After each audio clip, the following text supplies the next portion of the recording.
Can't find the page title option in Elementor because it's buried in Site Settings and locked behind Pro?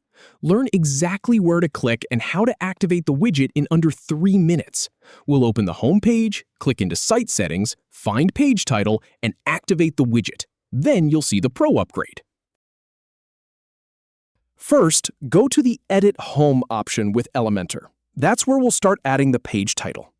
Then, click on Site to open up the site-wide settings. Now, click on Page Title to select the element we're going to work with. Click the button labeled Use Page Title widget. It also mentions dozens more pro features to extend your toolbox and build sites faster and better. Next, go ahead and click the Upgrade Now button to proceed.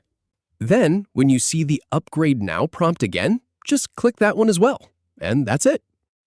If you have any feedback or if any info is inaccurate, please leave a comment below. We'll do our best to answer or redo the video if needed. Thanks for watching.